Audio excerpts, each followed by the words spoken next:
Je n'ai jamais parlé à mon fils de mon salaire mensuel de 40 000 euros, même s'il m'a toujours vu mener une vie simple.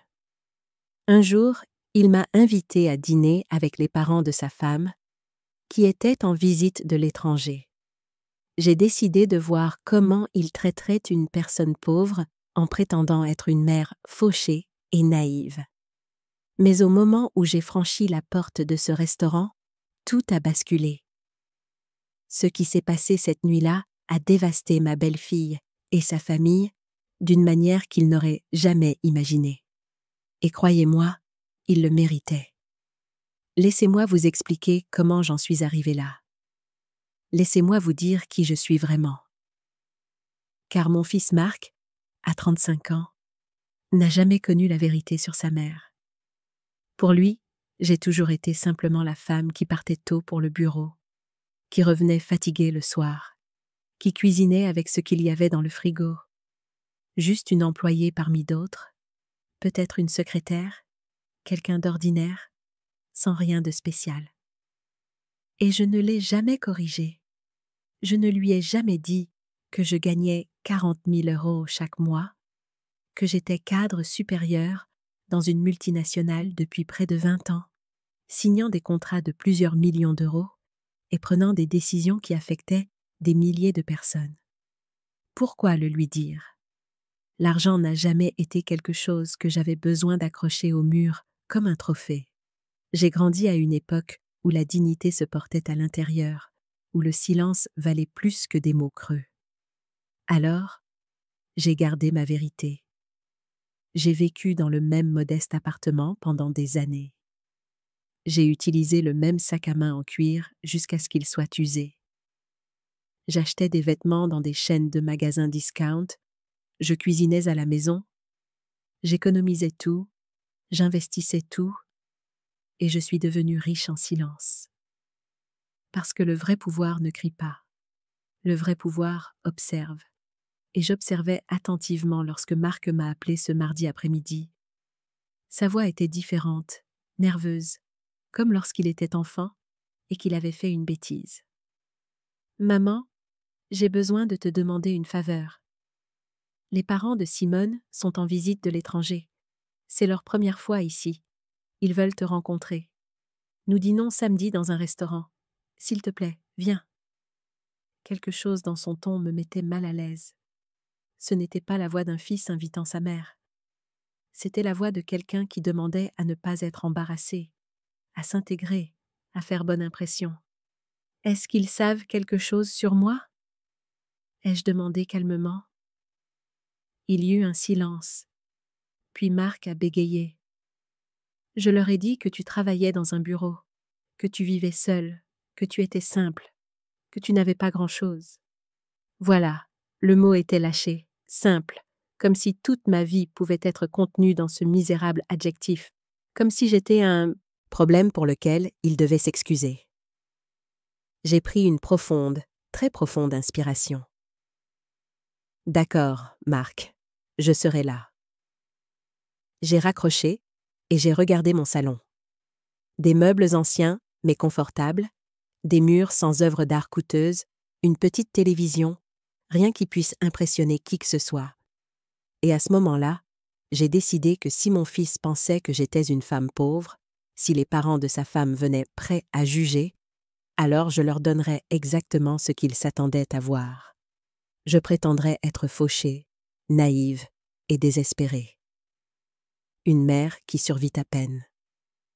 Je voulais sentir de première main comment ils traitaient quelqu'un qui n'avait rien. Je voulais voir leur vrai visage, car je soupçonnais quelque chose. Je soupçonnais que Simone et sa famille étaient le genre de personnes qui mesuraient les autres à leur compte en banque. Et mon instinct ne me trompe jamais. Samedi est arrivé. J'ai revêtu la pire tenue que je possédais. Une robe gris clair, sans forme, froissée, du genre qu'on vend dans une friperie. De vieilles chaussures usées, pas de bijoux, même pas une montre. J'ai attrapé un sac en toile délavé, j'ai attaché mes cheveux en une queue de cheval désordonnée et je me suis regardée dans le miroir. Je ressemblais à une femme brisée par la vie. oubliable. Parfait. Je suis montée dans un taxi et j'ai donné l'adresse. Un restaurant haut de gamme dans le quartier le plus exclusif de la ville, le genre où le menu n'indique pas les prix, où chaque couvert coûte plus que le salaire mensuel d'une personne moyenne. Pendant le trajet, j'ai ressenti quelque chose d'étrange, un mélange d'anticipation et de tristesse. L'anticipation, parce que je savais que quelque chose de grand allait se produire. La tristesse, parce qu'une partie de moi espérait encore que je me trompais. J'espérais qu'il me traiterait bien, qu'il serait gentil, qu'il verrait au-delà des vieux vêtements. Mais l'autre partie, celle qui avait travaillé 40 ans parmi les requins de la finance, cette partie-là savait exactement ce qui m'attendait. Le taxi s'est arrêté devant le restaurant.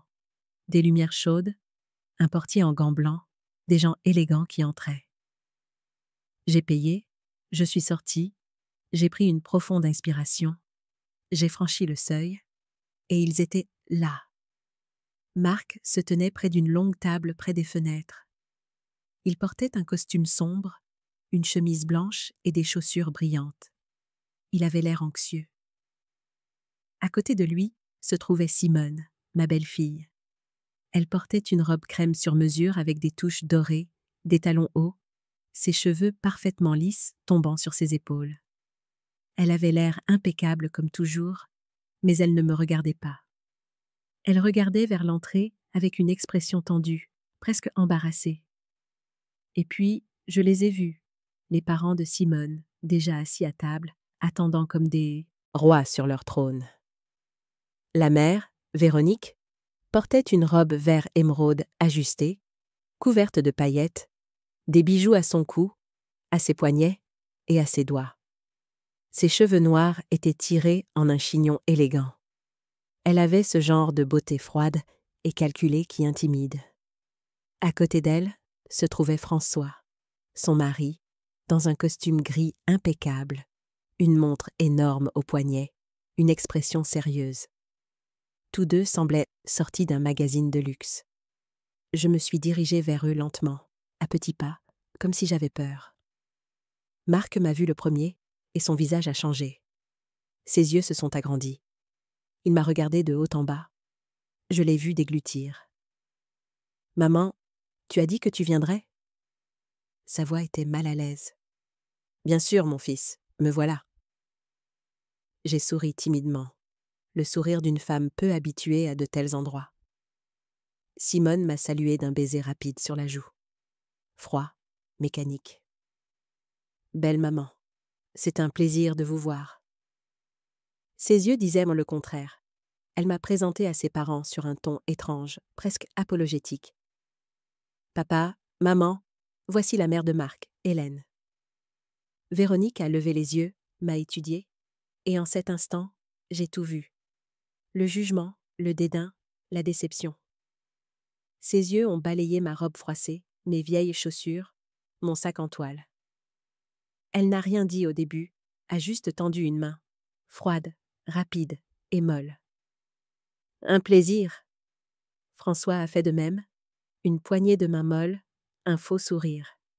« Enchantée. » Je me suis assise sur la chaise au bout de la table, celle qui était le plus loin d'eux, comme si j'étais une invitée de seconde zone. Personne ne m'a aidée à tirer ma chaise. Personne ne m'a demandé si j'étais à l'aise. Le serveur est arrivé avec les menus élégants et lourds, écrits en français. J'ai ouvert le mien et j'ai fait semblant de ne rien comprendre. Véronique m'observait. « Avez-vous besoin d'aide avec le menu, Hélène ?» a-t-elle demandé avec un sourire qui n'atteignait pas ses yeux. « Oui, s'il vous plaît. Je ne sais pas ce que ces mots signifient. » Ma voix est sortie petite, timide. Elle a soupiré et a commandé pour moi. « Quelque chose de simple, » a-t-elle dit. « Quelque chose qui ne coûte pas trop cher. Nous ne voulons pas exagérer. » La phrase est restée en suspens. François a hoché la tête.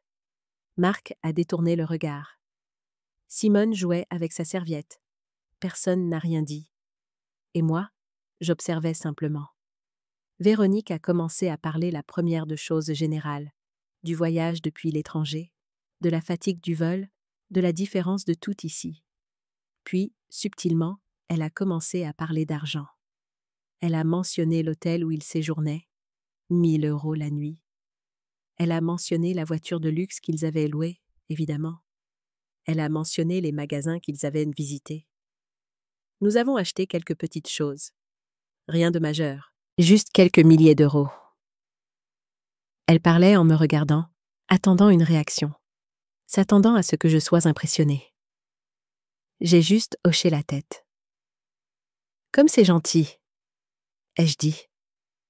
C'est charmant. Elle a continué. Vous savez, Hélène, nous avons toujours été très prudents avec l'argent. Nous avons travaillé dur. Nous avons bien investi. Maintenant, nous avons des propriétés dans 3 pays. François a de grandes entreprises. Et moi? Eh bien, je supervise nos investissements. Elle a souri d'un air de supériorité. Et vous, Hélène, que faites-vous exactement? Son ton était doux, mais venimeux. Je travaille dans un bureau, ai-je répondu en baissant les yeux. Je fais un peu de tout, de la paperasse, du classement, des choses simples. Véronique a échangé un regard avec François. Ah, je vois. Du travail administratif. C'est bien, c'est honnête. Tous les métiers sont dignes, n'est-ce pas? Bien sûr, ai-je répondu. La nourriture est arrivée. Des assiettes énormes avec de minuscules portions, toutes décorées comme des œuvres d'art. Véronique a coupé son filet de bœuf avec précision. « Ceci coûte 80 €, a-t-elle dit. Mais ça les vaut. La qualité se paie. On ne peut pas manger n'importe quoi, n'est-ce pas? J'ai hoché la tête. Bien sûr, vous avez raison. Marc a essayé de changer de sujet, parlant de son travail et de quelques projets. Véronique l'a interrompu. Mon fils, est-ce que ta mère vit seule? Marc a hoché la tête. Oui, elle a un petit appartement. Véronique m'a regardée avec une pitié feinte. Ce doit être difficile, n'est-ce pas, de vivre seule à votre âge sans beaucoup de soutien? Et est-ce que votre salaire couvre tout? J'ai senti le piège se refermer. J'ai à peine répondu « Je me débrouille. J'économise où je peux. Je n'ai pas besoin de grand-chose. » Véronique a soupiré de manière dramatique. « Oh, Hélène, vous êtes si courageuse. Vraiment, j'admire les femmes qui luttent seules. Bien que, bien sûr, on souhaite toujours donner plus à nos enfants, leur offrir une vie meilleure. Mais bon, chacun donne ce qu'il peut. » C'était le coup subtil, mais mortel. Elle me disait que je n'avais pas été assez pour mon fils, que je ne lui avais pas donné ce qu'il méritait, que j'étais une mère pauvre et insuffisante. Simone regardait son assiette. Marc serrait les poings sous la table, et moi, je souriais simplement. Oui, vous avez raison. Chacun donne ce qu'il peut. Véronique a continué. Nous nous sommes toujours assurés que Simone est le meilleur. Elle est allée dans les meilleures écoles, a voyagé dans le monde entier, a appris 4 langues. Maintenant, elle a un excellent travail, gagne très bien sa vie. Et quand elle a épousé Marc, eh bien, nous les avons beaucoup aidés. Nous leur avons donné l'argent pour l'acompte de la maison. Nous avons payé leur lune de miel. Parce que c'est comme ça que nous sommes. Nous croyons qu'il faut soutenir nos enfants. Elle m'a regardée intensément. Et vous, Hélène, avez-vous pu aider Marc avec quoi que ce soit quand ils se sont mariés? La question flottait comme un couteau aiguisé. Pas grand-chose, ai-je répondu. Je leur ai donné ce que je pouvais. Un petit cadeau. Véronique a souri. Comme c'est gentil. Chaque détail compte, n'est-ce pas? Le montant n'a pas d'importance. C'est l'intention qui compte. Et à ce moment précis, j'ai senti la rage commencer à monter en moi. La rage n'était pas explosive. Elle était froide, contrôlée, comme une rivière sous la glace. J'ai respiré lentement. J'ai gardé mon sourire timide et j'ai laissé Véronique continuer à parler. Parce que c'est ce que font les gens comme elle. Ils parlent, ils se gonflent, ils se vantent. Et plus ils parlent, plus ils se révèlent, plus ils exposent le vide qui les habite. Véronique a pris une gorgée de son verre de vin rouge coûteux, le faisant tourner dans sa main comme si elle était une experte. Ce vin vient d'une région exclusive de France. Il coûte 200 € la bouteille, mais quand on connaît la qualité, on ne lésine pas. Buvez-vous du vin, Hélène ? Seulement lors des grandes occasions, ai-je répondu, et généralement le moins cher. Je ne comprends pas grand-chose à ces choses-là. Véronique a souri avec condescendance. Oh, ne vous inquiétez pas, tout le monde n'a pas un palais éduqué. Cela vient avec l'expérience, avec les voyages, avec l'éducation. François et moi avons visité des vignobles en Europe, en Amérique du Sud et en Californie. Nous sommes assez connaisseurs. François a hoché la tête. C'est un passe-temps, quelque chose que nous apprécions. Simone apprend aussi. Elle a bon goût. Elle l'a hérité de nous. Il a regardé Simone avec fierté. Simone a offert un faible sourire. Merci, maman. Véronique s'est tournée vers moi. Et vous, Hélène, avez-vous des passe-temps ? Quelque chose que vous aimez faire pendant votre temps libre ? J'ai haussé les épaules. Je regarde la télévision, je cuisine, je me promène dans le parc. Des choses simples. Véronique et François ont échangé un autre regard. Un regard chargé de sens, de jugement silencieux. Comme c'est charmant, a dit Véronique. Les choses simples ont aussi leur charme.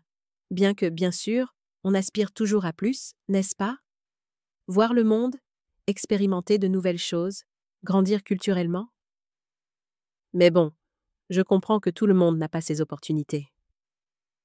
J'ai hoché la tête. Vous avez raison, tout le monde n'a pas ces opportunités. Le serveur est arrivé avec le dessert. De minuscules portions de quelque chose qui ressemblait à de l'art comestible. Véronique a commandé le plus cher. 30 € pour un morceau de gâteau de la taille d'un biscuit. C'est délicieux, a-t-elle dit après la première bouchée. Il y a de l'or comestible dessus.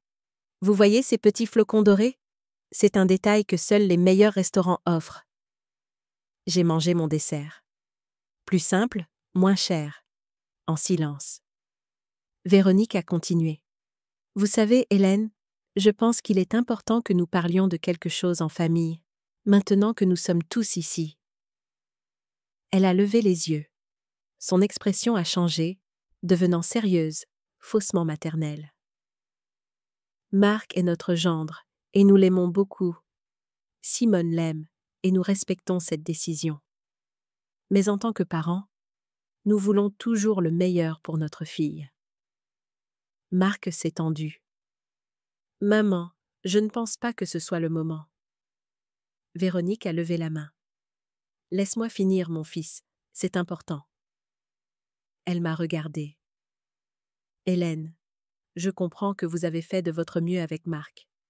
Je sais que l'élever seul n'a pas été facile, et je vous respecte vraiment pour cela. Mais maintenant, Marc est à une autre étape de sa vie. Il est marié. Il a des responsabilités et, eh bien, Simone et lui méritent d'avoir de la stabilité. De la stabilité ? Ai-je demandé doucement. Oui, a répondu Véronique. Une stabilité financière, émotionnelle. Nous avons beaucoup aidé et nous continuerons d'aider. Mais nous pensons aussi qu'il est important que Marc n'ait pas de fardeaux inutiles.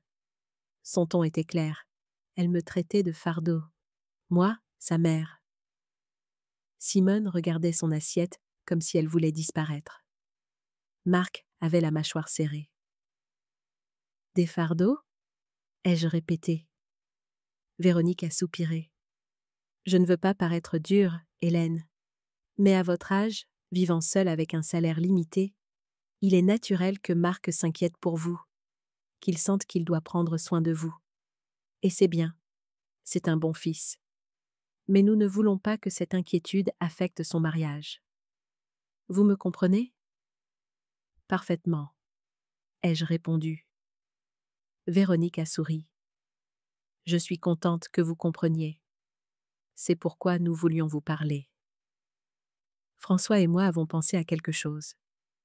Elle a fait une pause dramatique.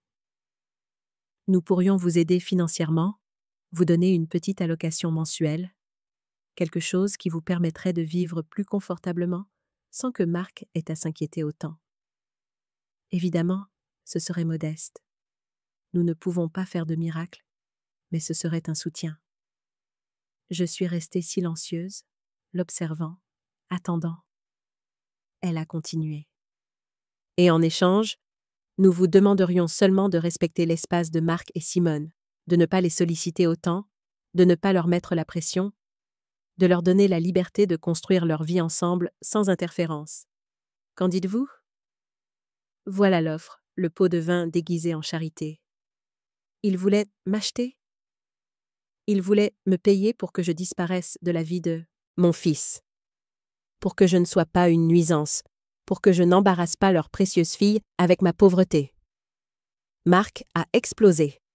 « Maman, ça suffit, tu n'as pas à… » Véronique l'a interrompu.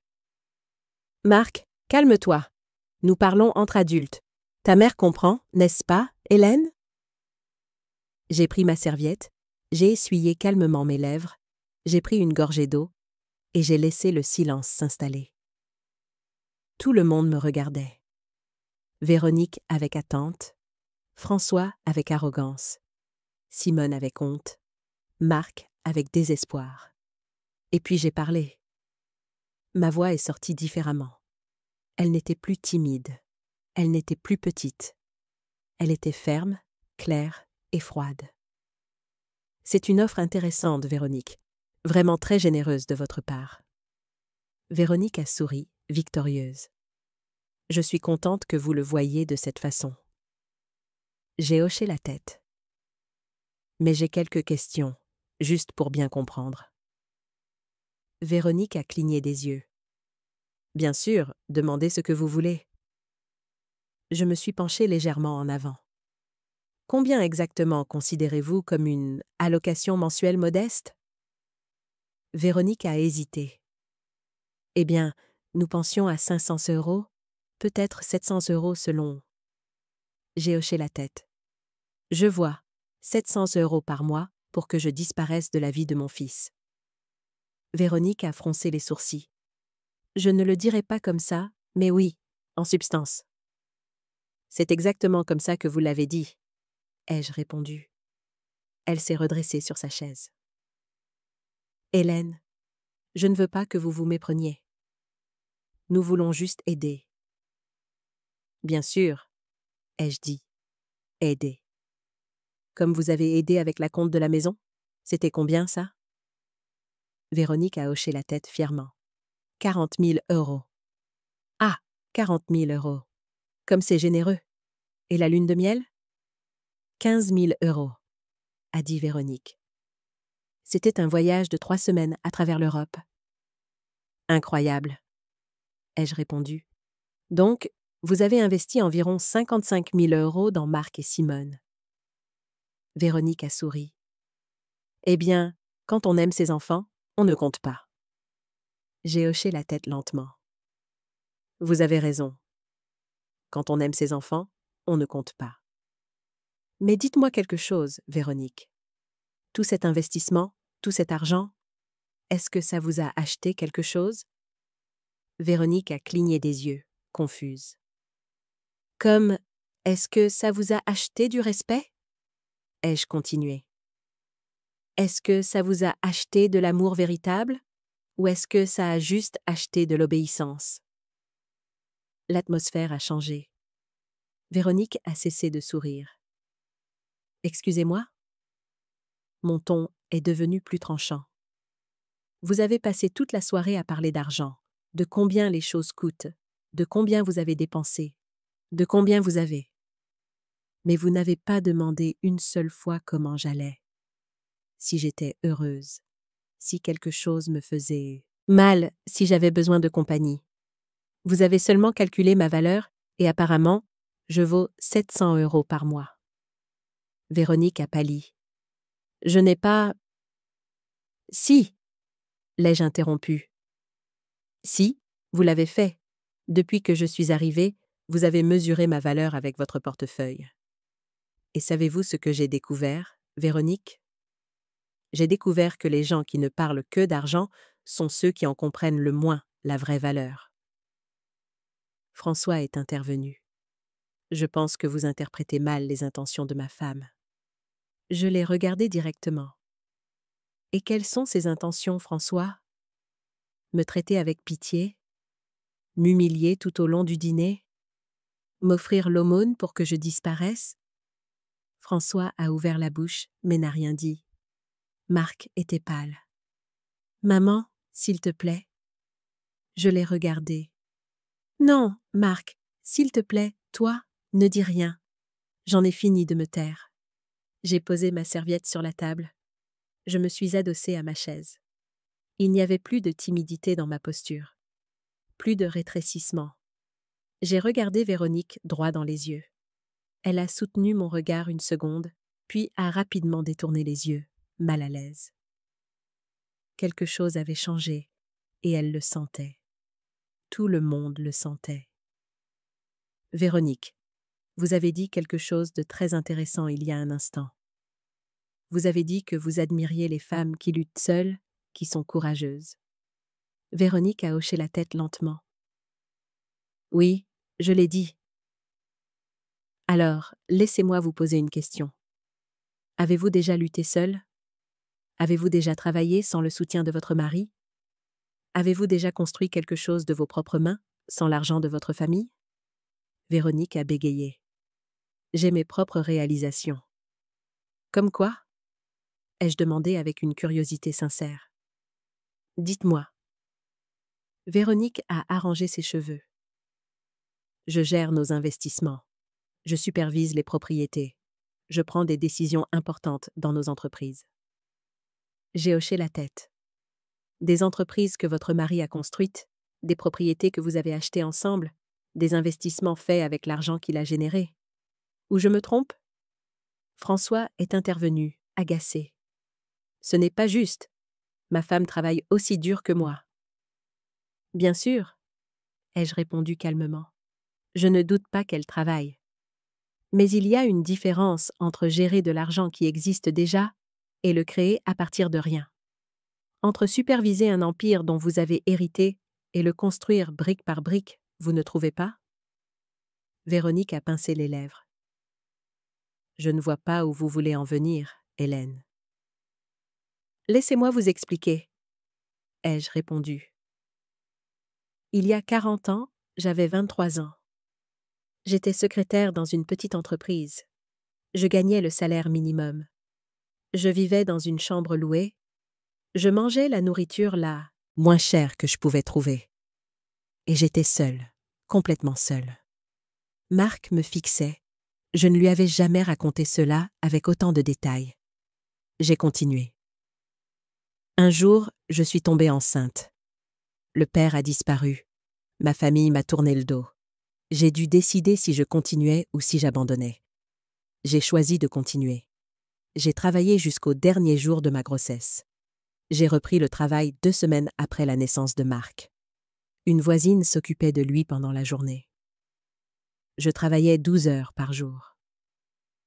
J'ai fait une pause et j'ai bu de l'eau. Personne ne parlait.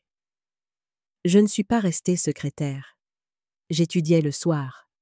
J'ai suivi des cours. J'ai appris l'anglais à la bibliothèque municipale. J'ai appris la comptabilité, la finance, l'administration.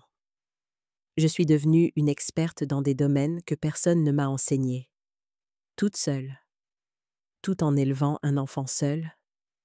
Tout en payant le loyer, la nourriture, les médicaments et les vêtements. Véronique fixait son assiette. Son arrogance commençait à s'effriter. Et vous savez ce qui s'est passé, Véronique? J'ai grimpé les échelons, petit à petit. De secrétaire à assistante, d'assistante à coordinatrice, de coordinatrice à manager, de manager à directrice. Ça m'a pris 20 ans. 20 ans de travail non-stop, de sacrifices que vous ne pouvez même pas imaginer. Mais je l'ai fait. Et savez-vous combien je gagne maintenant ? Ai-je demandé. Véronique a secoué la tête. 40 000 € par mois. Le silence était absolu, comme si quelqu'un avait appuyé sur le bouton pause de l'univers. Marc a laissé tomber sa fourchette. Les yeux de Simone se sont écarquillés. François a froncé les sourcils, incrédule. Et Véronique s'est figée, la bouche légèrement ouverte. 40 000 €, ai-je répété, chaque mois, depuis près de 20 ans. C'est presque 10 millions d'euros de revenus bruts sur ma carrière. Sans compter les investissements, sans compter les bonus, sans compter les actions de l'entreprise. Véronique a cligné des yeux plusieurs fois. Non, je ne comprends pas. Vous gagnez 40 000 € par mois ? C'est exact, ai-je répondu calmement. Je suis la directrice régionale des opérations pour une multinationale. Je supervise 5 pays. Je gère des budgets de centaines de millions d'euros. Je prends des décisions qui affectent plus de 10 000 employés. Je signe des contrats que vous ne pourriez pas lire sans une armée d'avocats. Et je le fais tous les jours. Marc était pâle. Maman, pourquoi ne me l'as-tu jamais dit ? Je l'ai regardé tendrement. Parce que tu n'avais pas besoin de le savoir, mon fils. Parce que je voulais que tu grandisses en valorisant l'effort, pas l'argent. Parce que je voulais que tu deviennes une personne, pas un héritier. Parce que l'argent corrompt et je n'allais pas le laisser te corrompre. Mais alors, a murmuré Simone, pourquoi vivez-vous dans ce petit appartement ?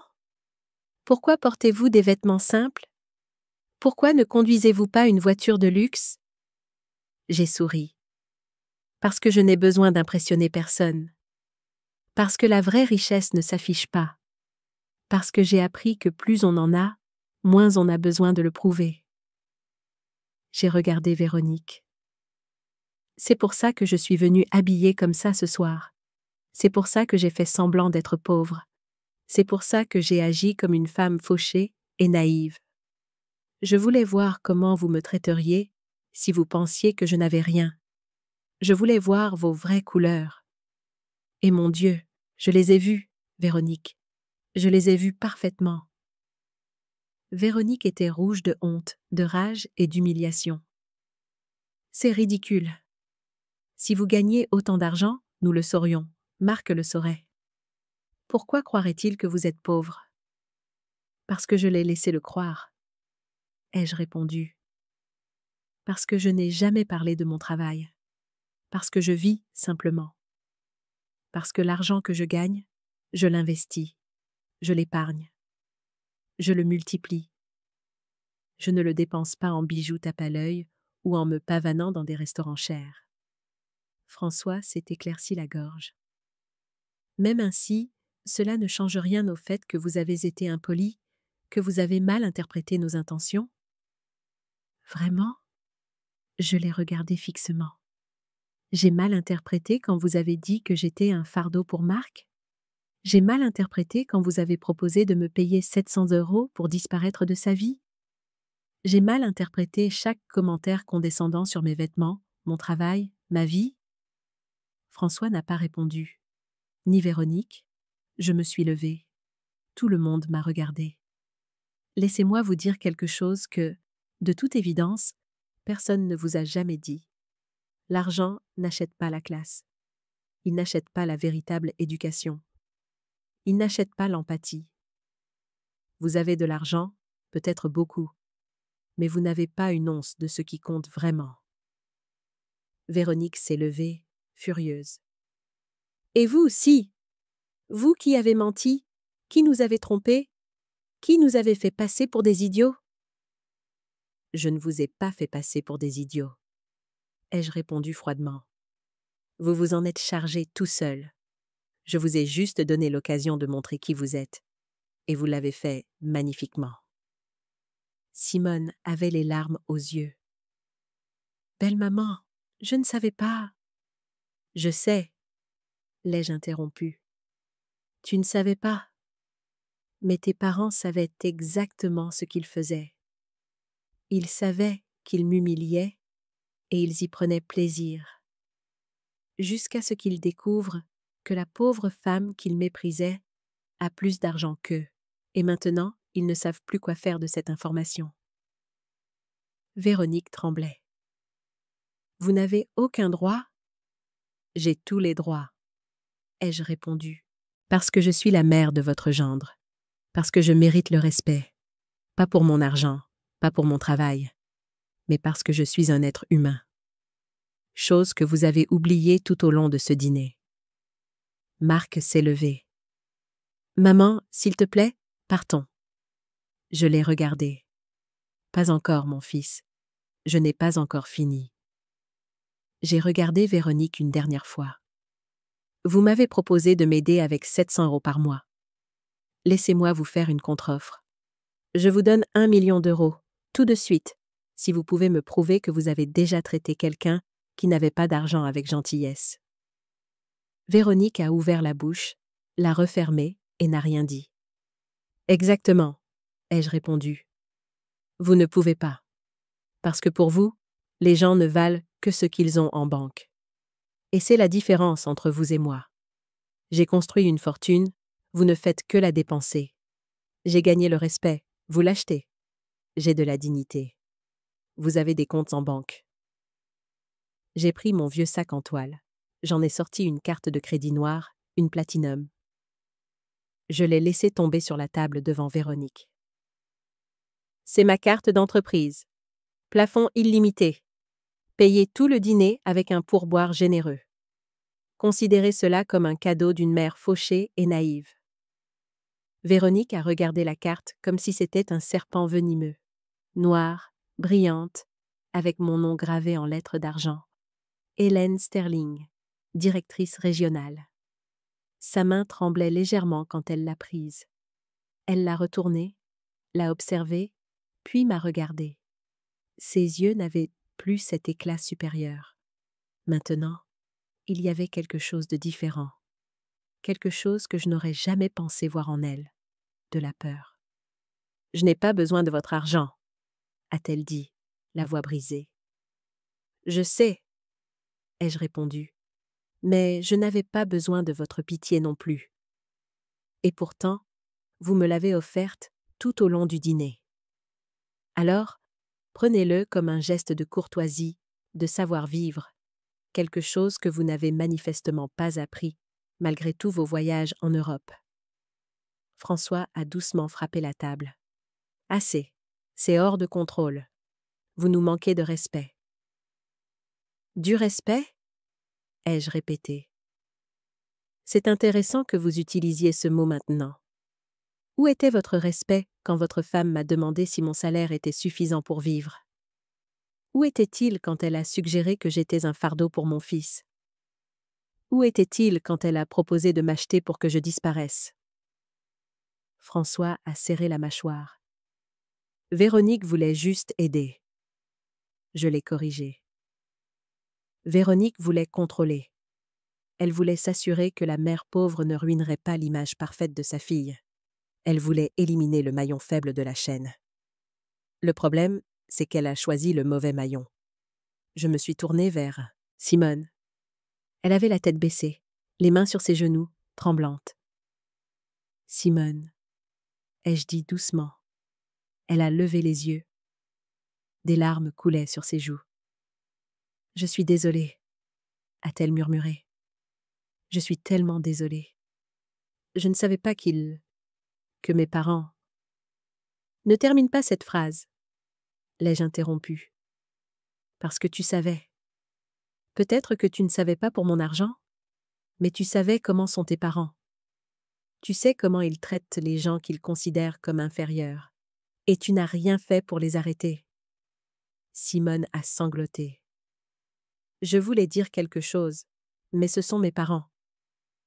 Je sais, ai-je répondu. Et Marc est mon fils. Et pourtant, je le laisse prendre ses propres décisions. Je le laisse choisir sa vie, sa femme, son chemin. Parce que c'est comme ça qu'on aime, avec liberté, pas avec contrôle, pas avec de l'argent, pas avec de la manipulation. Marc s'est approché de moi. Maman, pardonne-moi. S'il te plaît, pardonne-moi de ne jamais avoir demandé, d'avoir supposé, de penser que tu étais. Sa voix s'est brisée. Je l'ai serré dans mes bras. Tu n'as pas à t'excuser, mon fils. J'ai fait ce que j'ai fait pour une raison. Je voulais que tu sois indépendant, que tu valorises les bonnes choses, que tu ne dépendes pas de moi financièrement, que tu construises ta propre vie. Mais tu m'as fait sentir que je devais te protéger, a dit Marc, que je devais m'inquiéter pour toi, que tu étais fragile. Je sais, ai-je répondu. Et ce n'était pas mal que tu penses cela, parce que c'est comme ça qu'on apprend à prendre soin, à s'inquiéter pour les autres, à être empathique. Ce sont des leçons que l'argent ne peut pas acheter. Marc m'a serré fort. Je suis désolée. Je suis tellement désolée. Véronique était toujours debout, rigide, regardant la scène avec un mélange de confusion et de rage contenue. « Cela ne change rien », a-t-elle finalement dit. « Vous avez menti. Vous nous avez trompés. Vous êtes venus ici avec des intentions cachées. Vous avez agi de mauvaise foi. » C'est vrai. Ai-je hoché la tête. J'ai joué un rôle.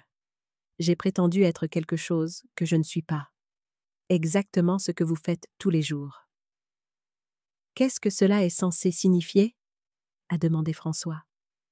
Cela signifie que vous vous cachez derrière votre argent, derrière vos bijoux, derrière vos voyages, derrière tout ce que vous pouvez acheter. Mais à l'intérieur, vous êtes vide. Vous n'avez pas de conversation profonde. Vous n'avez pas de vrai centre d'intérêt. Vous n'avez rien à offrir au-delà d'un compte en banque. Véronique a eu un rire sec et amer. Venant de quelqu'un qui a menti toute la soirée, c'est de l'hypocrisie. Peut-être, ai-je répondu, mais mon mensonge a révélé une vérité. Votre vérité. Et maintenant, vous ne pouvez plus vous cacher. Maintenant, vous savez que je vous ai vu, que j'ai ressenti chaque commentaire, que j'ai enregistré chaque insulte déguisée en conseil, et que je ne l'oublierai jamais. Le serveur s'est approché timidement. « Excusez-moi, désirez-vous autre chose ?» François a secoué la tête brusquement. « Juste l'addition. » Le serveur a hoché la tête et a disparu. Véronique s'est rassise, vaincue. Sa posture n'était plus élégante. C'était la posture de quelqu'un qui venait de perdre quelque chose d'important. Et ce n'était pas de l'argent, c'était du pouvoir. « Hélène » a-t-elle dit d'une voix plus douce, moins agressive. « Je ne veux pas que cela ruine la relation entre nos familles. Marc et Simone s'aiment. Ils ont une vie ensemble. Nous ne pouvons pas laisser ça. » Je l'ai interrompu. « Laissez ça quoi ? Laissez ça ruiner vos plans ? Laissez ça exposer ce que vous pensez vraiment ? C'est trop tard pour ça, Véronique. Le mal est fait. »« Mais nous pouvons réparer ça ?» a-t-elle insisté. « Nous pouvons recommencer. »« Non !» l'ai-je coupé fermement. « Nous ne le pouvons pas. Parce que maintenant, je sais qui vous êtes et vous savez qui je suis. Et cette vérité ne peut pas être effacée avec de fausses excuses ou de faux sourires. Vous m'avez traité comme une ordure et vous l'avez fait avec plaisir parce que vous pensiez pouvoir le faire. » François s'est éclairci la gorge. « C'est vous qui êtes venu ici en mentant. Vous avez provoqué cette situation. » « Vous avez raison. » Ai-je hoché la tête. J'ai provoqué cela parce que j'avais besoin de savoir. J'avais besoin de confirmer ce que je soupçonnais déjà. Que vous n'êtes pas de bonne personne. Que votre argent ne vous rend pas meilleur. Que vous êtes exactement le genre de personne qui méprise les autres pour ne pas avoir les mêmes choses. Véronique a essuyé une larme. Nous ne sommes pas de mauvaises personnes.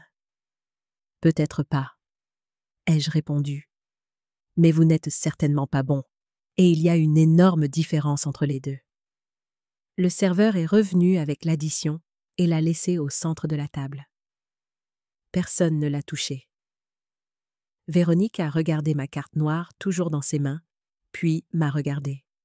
« Je ne vais pas utiliser votre carte », a-t-elle dit. « Nous paierons notre propre note, comme nous le faisons toujours. »« Parfait, » ai-je répondu. « Alors gardez cette carte en souvenir. Comme un rappel que tout n'est pas ce qu'il paraît, que la femme que vous avez méprisée toute la nuit a plus que vous n'en aurez jamais. Et je ne parle pas seulement d'argent. » Véronique a posé la carte sur la table. « Je n'en veux pas. Je ne veux pas non plus de votre leçon de morale. » Je l'ai repoussée vers elle. « Gardez-la quand même, parce que quelque chose me dit que vous en aurez besoin. Un jour, vous tomberez sur quelqu'un comme moi, quelqu'un qui prétend être moins qu'il n'est, et vous ferez à nouveau la même erreur. Parce que les gens comme vous n'apprennent jamais. » François a sorti son portefeuille, en a tiré plusieurs cartes de crédit, toutes dorées, toutes brillantes. Il en a choisi une et l'a posée sur l'addition. Le serveur l'a prise et est parti. Personne n'a parlé pendant ces minutes d'attente. Le silence était épais, inconfortable, lourd. Simone pleurait doucement. Marc me tenait la main. Véronique fixait le mur. François consultait son téléphone pour éviter tout contact visuel. Le serveur est revenu. « Monsieur, votre carte a été refusée. » François a levé les yeux brusquement. « Comment ça, refusée ?»« Refusée, » a répété le serveur. « Avez-vous un autre moyen de paiement ?» François est devenu rouge. « C'est impossible. Cette carte a un plafond extrêmement élevé. Ce doit être une erreur du système. » Le serveur a haussé les épaules. « Je peux réessayer si vous le souhaitez. » François lui a tendu une autre carte. Le serveur est parti. Véronique a regardé nerveusement son mari. « Qu'est-ce qui s'est passé ?»« Je ne sais pas, » a répondu François, irrité. « Ce doit être une erreur de la banque. Peut-être qu'ils ont gelé le compte par sécurité. Ça arrive parfois quand on voyage. » J'ai hoché la tête avec une compréhension feinte. Bien sûr, ces choses arrivent, comme c'est fâcheux. Le serveur est revenu à nouveau. « Je suis désolé, monsieur. Celle-ci a également été refusée. » François s'est levé. « C'est ridicule. J'appelle la banque tout de suite. » Il est sorti du restaurant en trombe. Véronique est restée assise, honteuse, humiliée. « Cela ne nous est jamais arrivé, » a-t-elle murmuré. « Jamais. Quel terrible timing, » ai-je commenté sans émotion. Marc a regardé l'addition. « Maman, je peux… »« Non, » l'ai-je interrompu. « Tu ne paies rien. » J'ai sorti mon portefeuille, un simple vieux portefeuille en cuir. J'en ai sorti une autre carte. Celle-ci n'était pas noire. Elle était en métal lourd et sombre. Une carte que moins de 1% des gens dans le monde possèdent. Je l'ai posée sur la table devant Véronique. Elle l'a regardée. Ses yeux se sont écarquillés. Elle a reconnu ce que c'était. « C'est une carte Centurion. »« C'est exact, » ai-je répondu. American Express, invitation exclusive, exigence de dépenses annuelles minimales de 250 000 €, frais annuels de 5 000 € juste pour l'avoir, et des avantages que vous ne pouvez même pas imaginer. Véronique n'a rien dit. Le serveur a pris la carte avec précaution, comme si c'était quelque chose de sacré. Il est revenu en moins de 2 minutes. « Merci, Madame Sterling. Tout est réglé? Voulez-vous le reçu ?»« Ce n'est pas nécessaire, » ai-je répondu. Le serveur a hoché la tête et est parti. Véronique continuait de regarder l'endroit où la carte avait été. Je me suis levée, j'ai pris mon vieux portefeuille, mon sac en toile, et j'ai regardé Véronique une dernière fois. Le dîner était délicieux. Merci pour la recommandation de l'endroit. et merci de m'avoir montré exactement qui vous êtes. Vous m'avez fait gagner beaucoup de temps, beaucoup d'énergie et beaucoup de futures déceptions. Véronique a finalement levé les yeux. Ses yeux étaient rouges, non pas de larmes, mais de rage contenue. « Ça ne se termine pas ici », a-t-elle dit, la voix tremblante. « Vous ne pouvez pas simplement nous humilier et partir comme si de rien n'était. Simone est notre fille. Marc est notre gendre. Nous serons toujours une famille. Vous devrez nous voir. » « Vous avez raison, » ai-je souri. « Je devrais vous voir aux anniversaires, à Noël et aux réunions de famille. Mais maintenant, je vous verrai différemment. Je ne me demanderai plus ce que vous pensez de moi. Je le sais déjà. Et vous saurez que je le sais. Et vous vivrez avec ça. Chaque fois que vous me verrez, chaque fois que vous ferez semblant d'être gentil, vous vous souviendrez de cette nuit. » François est revenu à la table. Son téléphone était dans sa main. Son visage était pâle. « Il y a un problème avec les comptes, » a-t-il dit. « Un blocage temporaire pour des raisons de sécurité. Ce sera résolu demain. » Il a regardé la table. « C'est déjà payé ? » « Oui, » a répondu Véronique sans le regarder. « Elle a payé ? » François m'a regardé. Sa fierté était brisée. « Merci, » a-t-il murmuré. C'était à peine audible. « De rien, » ai-je répondu.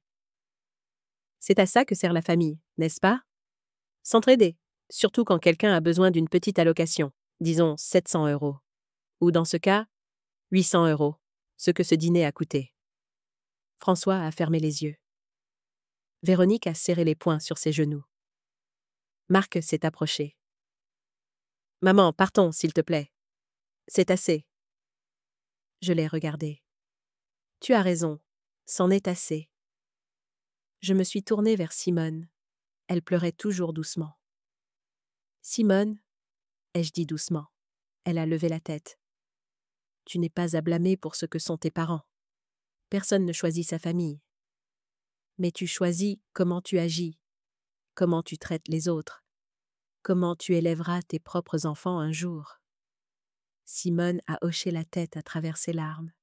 « Je suis désolée, » a-t-elle de nouveau murmuré. « Ne t'excuse plus, » lui ai-je dit. « Apprends, simplement. Apprends que l'argent ne définit pas les gens, que l'humilité n'est pas une faiblesse, que respecter les autres ne coûte rien, et que si jamais tu as des enfants, apprends-leur à voir le cœur des gens, pas leur compte en banque. » Simone a sangloté plus fort. Marc l'a serré dans ses bras. Véronique a détourné le regard. François a de nouveau consulté son téléphone, évitant tout contact visuel. Je me suis dirigée vers la sortie. J'ai fait quelques pas, puis je me suis arrêtée et me suis retournée une dernière fois. « Ah, Véronique, une dernière chose. » Elle m'a regardée. « Vous vous souvenez quand vous avez dit que vous parliez 4 langues ? » Véronique a froncé les sourcils. « Qu'est-ce que ça a à voir avec quoi que ce soit ? » « Juste par curiosité, » ai-je répondu. « Dans laquelle de ces 4 langues avez-vous appris à être gentille ? Parce que de toute évidence, ce n'était dans aucune d'entre elles. » Véronique a ouvert la bouche, mais aucun mot n'est sorti. « Exactement, » ai-je dit. « Vous pouvez parler 100 langues différentes et ne toujours rien dire qui vaille la peine d'être écouté. » Je suis sortie du restaurant. Marc marchait à côté de moi. L'air frais de la nuit m'a frappé le visage. J'ai respiré profondément. Je me sentais comme si un poids énorme avait été enlevé de mes épaules. Pas un poids physique, mais un poids émotionnel. Le poids de faire semblant, de tolérer, de me taire. Marc a pris mon bras. « Maman, ça va ? » « Parfaitement bien, » ai-je répondu. « Mieux que jamais. Et toi, Marc ? » Marc a soupiré. « Je ne sais pas. Je suis en train de tout digérer. Je n'arrive pas à croire que tu ne m'aies jamais parlé de ton travail, de ton argent, de tout ce que tu as accompli. Je me suis arrêtée et je l'ai regardé dans les yeux. Ça te dérange? Il a rapidement secoué la tête. Non, bien sûr que non. Je suis fière. Incroyablement fière. Mais je me sens aussi stupide. Aveugle. Tu n'es pas stupide, lui ai-je dit. Tu as simplement vu ce que je voulais que tu vois. Et je l'ai fait exprès. Parce que j'avais besoin que tu grandisses sans dépendre de moi, sans sentir que tu avais un filet de sécurité économique qui t'attendait. J'avais besoin que tu te battes, que tu travailles, que tu valorises tout ce que tu as accompli par toi-même. Marc a hoché la tête. Je comprends. Mais maintenant, je comprends aussi pourquoi tu ne te plaignais jamais, pourquoi tu ne demandais jamais d'aide, pourquoi tu semblais toujours si calme. Parce que tu n'avais besoin de rien. J'ai souri. J'avais besoin de beaucoup de choses, mon fils. Seulement, aucune d'entre elles ne pouvait être achetée avec de l'argent. J'avais besoin de te voir grandir, de te voir devenir un homme bon, de te voir prendre les bonnes décisions. Et j'ai réussi ça, même en épousant Simone? A-t-il demandé d'une voix faible. Même en épousant Simone, ai-je répondu. Elle n'est pas ses parents. Elle peut apprendre. Elle peut changer. Mais cela dépend d'elle et de toi. De la façon dont vous construirez votre relation, des valeurs que vous choisirez de suivre. Marc est resté silencieux, en train de digérer, de réfléchir.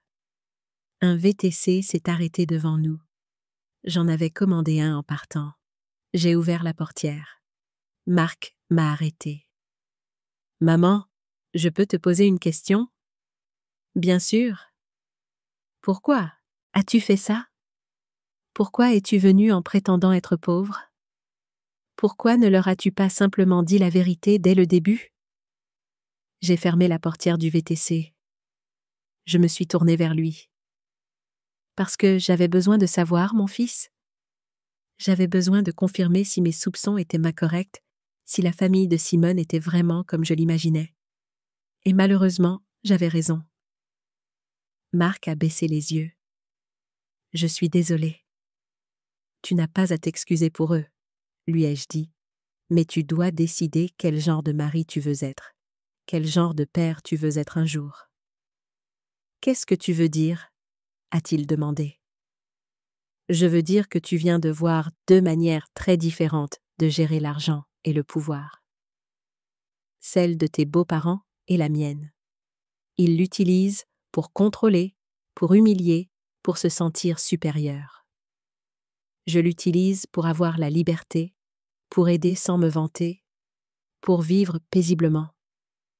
Tu décides quel chemin suivre. » Marc a hoché lentement la tête.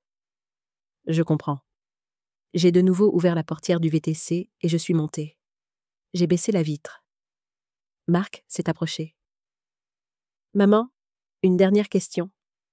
Dis-moi.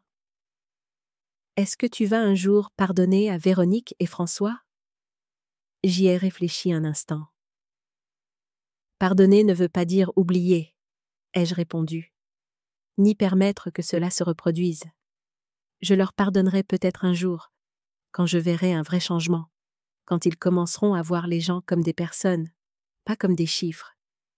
Mais d'ici là, je serai simplement polie, distante et extrêmement prudente. « Et moi ?» a demandé Marc. « Est-ce que tu me pardonnes de ne pas avoir demandé, d'avoir supposé, d'avoir permis que ce dîner ait lieu ?» Je l'ai regardé tendrement.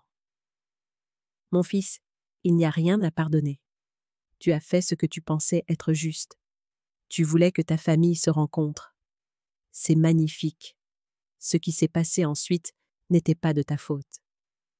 C'était de la leur. Et un peu de la mienne aussi, parce que j'ai décidé de jouer à leur jeu. » Marc a souri faiblement. « Tu as gagné. »« J'ai gagné. » ai-je hoché la tête. Mais je ne me sens pas victorieuse. Je me sens fatiguée et triste. Parce que j'ai confirmé quelque chose que je ne voulais pas confirmer. que certaines personnes ne changeront jamais, que certaines familles sont brisées même si elles ont de l'argent, qu'il y a des vides qu'aucun compte en banque ne peut combler. Le chauffeur du VTC s'est éclairci la gorge. « Madame, on y va ?»« Oui » ai-je répondu. « Donnez-moi une seconde. » J'ai regardé Marc une dernière fois. « Va voir Simone, parle-lui, écoute-la, soutiens-la. Mais sois aussi honnête. Dis-lui ce que tu as ressenti ce soir. Dis-lui ce que tu attends de sa famille et d'elle. Parce que si tu n'établis pas de limites maintenant, cela se reproduira encore et encore. Je le ferai, a promis Marc. Je t'aime, maman. Et je le pense plus que jamais. Parce que maintenant, je sais qui tu es vraiment. Et tu es incroyable. J'ai souri. Je t'aime aussi, mon fils. Je l'ai toujours fait. Je le ferai toujours, peu importe combien d'argent j'ai ou n'ai pas. Parce que l'amour n'a pas de prix. Et c'est une leçon que Véronique et François n'apprendront jamais. Marc s'est éloigné du VTC. J'ai fait un signe au chauffeur. On peut y aller. Le VTC a démarré. J'ai regardé par la fenêtre. J'ai vu Marc retourner vers le restaurant, les épaules voûtées, pensif. Il allait probablement retrouver Simone, affronter ses beaux-parents, avoir des conversations difficiles. Et je me suis sentie fière, parce que cela signifiait qu'il mûrissait. Il apprenait. Il choisissait d'être meilleur que l'exemple dont il venait d'être témoin. Le VTC filait à travers les rues illuminées de la ville. J'ai fermé les yeux et j'ai pensé à tout ce qui s'était passé. Chaque mot, chaque regard, chaque moment de tension. Et je me suis demandé si j'avais bien fait, si j'avais été trop dure, trop cruelle, trop vengeresse. Mais ensuite, je me suis souvenu de chaque insulte déguisée, de chaque commentaire condescendant, de chaque regard de dédain. Et j'ai su que non, je n'avais rien été de tout ça. J'avais simplement été honnête. Enfin. Le VTC traversait les rues vides de la nuit. Les lumières des immeubles passaient rapidement devant la fenêtre. J'ai ouvert mon vieux sac en toile et j'ai sorti mon téléphone. Un téléphone simple, rien d'ostentatoire, rien qui attire l'attention. J'avais 3 messages non lus, un de mon assistante me demandant des informations sur une réunion du lundi, un autre d'un collègue me félicitant pour un contrat conclu, et un d'un numéro inconnu. J'ai ouvert le message inconnu. C'était de Simone. « Belle maman, s'il vous plaît, pardonnez-moi.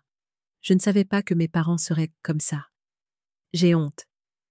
J'ai besoin de vous parler, s'il vous plaît. » J'ai regardé le message pendant un long moment.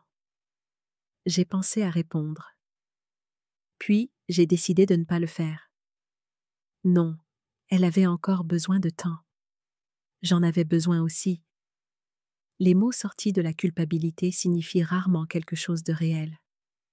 Les vrais changements prennent du temps, de la réflexion et des actions cohérentes. J'ai mis le téléphone de côté. Le chauffeur m'a regardé dans le rétroviseur. « Excusez-moi de vous demander, madame, est-ce que tout va bien ?» J'ai levé les yeux vers lui. « Oui, tout va bien. Pourquoi ?» Eh bien, vous êtes monté très silencieusement. Et normalement, les gens qui sortent de ce restaurant sont heureux, parlent de la qualité du dîner. Vous êtes sortis comme si vous aviez été à la guerre. J'ai souri légèrement. Quelque chose comme ça? C'était si évident? Il a haussé les épaules. Je conduis un taxi depuis 20 ans. J'ai tout vu. Des gens ivres, des gens qui se battent, des couples qui rompent, des familles qui se disputent. Et vous avez ce regard. Ce regard de quelqu'un qui vient de dire quelque chose qu'il gardait en lui depuis des années. Vous êtes perspicace, lui ai-je dit. C'est mon travail, a-t-il répondu. En plus, ça aide à passer le temps. Voulez-vous en parler? Vous n'êtes pas obligé, mais parfois, ça aide de raconter les choses à un étranger. Quelqu'un qui ne va pas vous juger. quelqu'un qui ne vous connaît pas. J'ai réfléchi à son offre. C'était tentant, mais j'ai secoué la tête. Merci, mais je pense que j'ai assez parlé pour aujourd'hui. Il a hoché la tête. Je comprends. Mais laissez-moi vous dire quelque chose. Quoi qu'il se soit passé là-dedans, vous avez bien fait. Je le sais parce que vous êtes calme. Vous ne pleurez pas. Vous ne criez pas. Vous êtes en train de digérer. Et ça veut dire que vous avez dit votre vérité. Et la vérité apporte toujours la paix, même si elle fait mal. Ces mots m'ont surprise. C'était un homme plus âgé, peut-être la soixantaine, avec des cheveux gris et des mains de travailleur. Un homme simple, comme celui que je prétendais être. « Vous croyez en la vérité » lui ai-je demandé. « Je crois en l'honnêteté » a-t-il répondu. « Pas toujours la vérité absolue, parce que la vérité change selon qui la raconte. Mais l'honnêteté, non. L'honnêteté, c'est dire les choses comme on les ressent, sans masque, sans mensonge. Même si ça fait mal, même si ça rend les choses gênantes, même si ça vous coûte quelque chose. » J'ai hoché la tête. « Vous avez raison. » Ma femme me disait toujours que j'étais trop directe, a-t-il continué. Que je disais les choses sans filtre, que je blessais les gens sans le vouloir. Et peut-être qu'elle avait raison. Mais elle me disait aussi qu'elle n'avait jamais douté de moi, parce qu'elle savait que ce qui sortait de ma bouche était réel.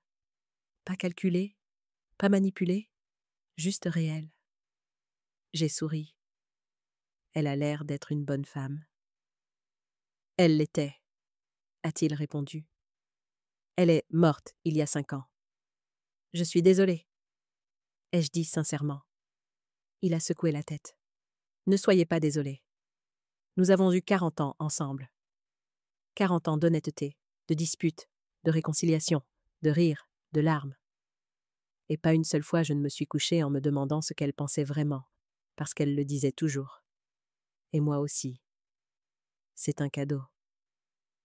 Vous avez raison, ai-je murmuré. C'est un cadeau. Le taxi s'est arrêté à un feu rouge. Puis-je vous poser une question personnelle ? A demandé le chauffeur. Allez-y. Êtes-vous riche ? La question m'a prise par surprise. Non pas à cause de la question elle-même, mais à cause de la manière directe dont il l'a posée. Pourquoi demandez-vous ça ? Parce que je vous ai pris en charge dans un restaurant à 1000 € par personne. Mais vous vous habillez comme quelqu'un qui fait ses courses dans des magasins discount. Vous avez un vieux sac, des chaussures usées, mais vous parlez comme une dirigeante. Vous vous déplacez comme quelqu'un qui a du pouvoir. Et vous avez payé ma course avec des billets neufs que vous avez sortis d'un portefeuille qui semble avoir 20 ans. Observateur, ai-je commenté. Une partie du travail, a-t-il répété. Alors, le suis-je ? Cela dépend de la façon dont vous définissez la richesse, ai-je répondu. Si vous parlez d'argent, oui, j'en ai assez, plus qu'assez.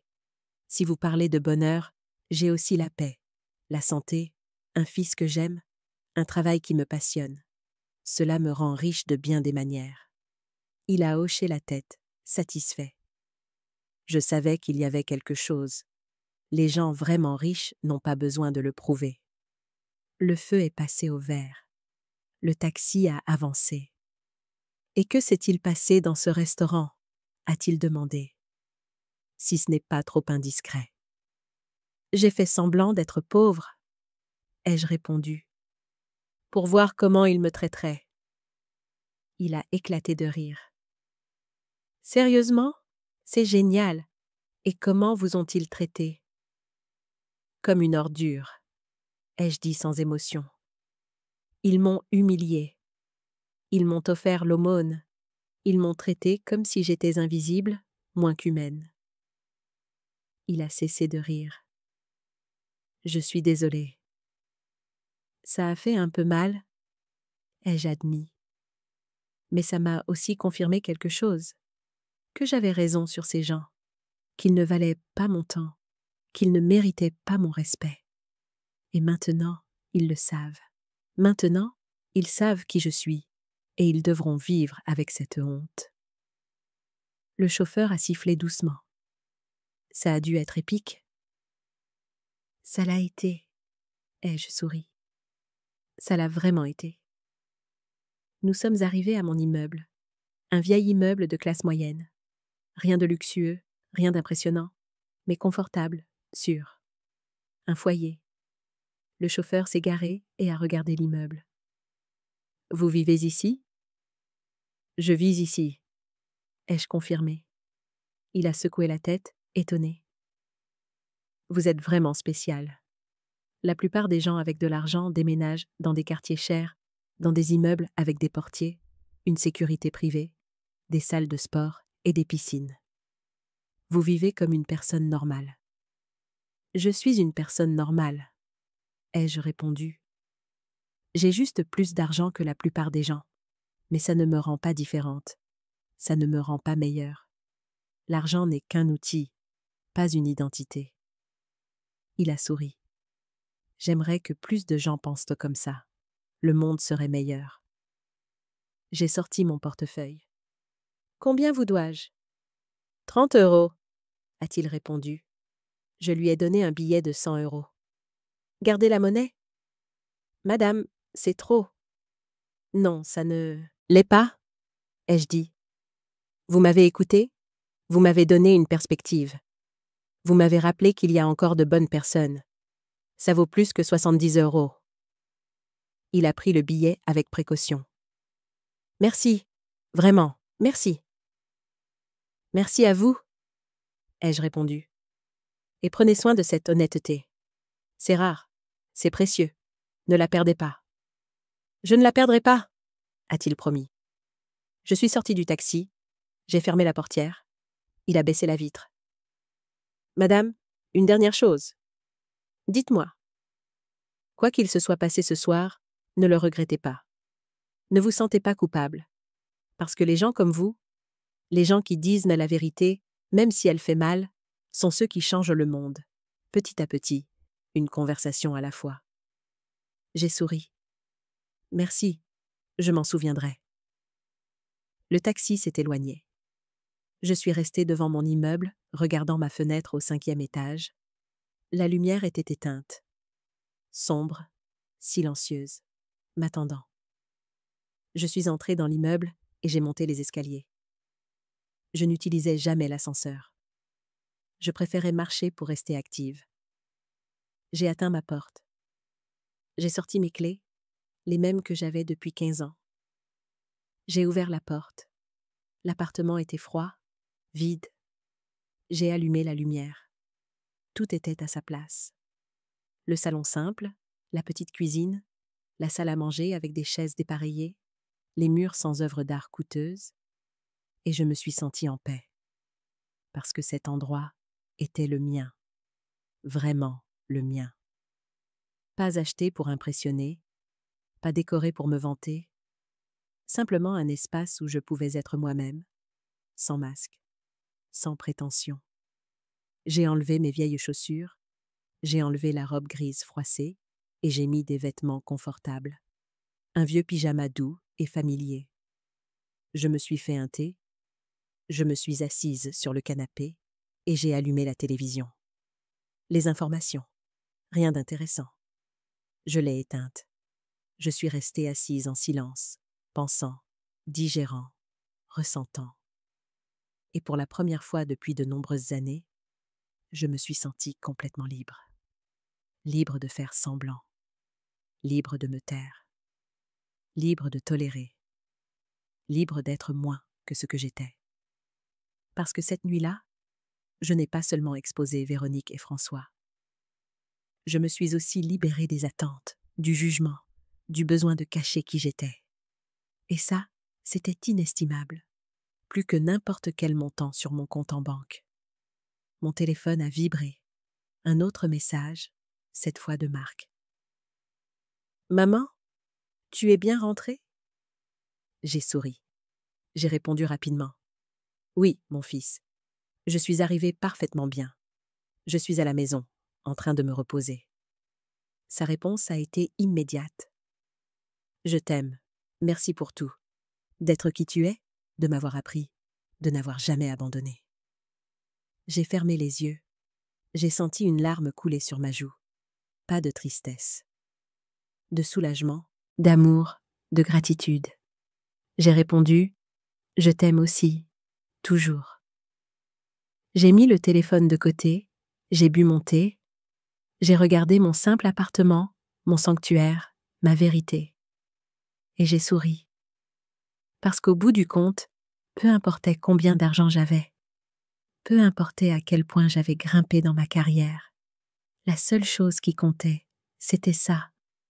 Ce moment, cette paix, cette honnêteté avec moi-même. Je me suis réveillée tôt le dimanche, comme toujours. 40 ans de travail m'avaient habituée à me lever avec le soleil. Même si c'était mon jour de congé, mon corps ne savait plus faire la grasse matinée. J'ai préparé un café fort, noir.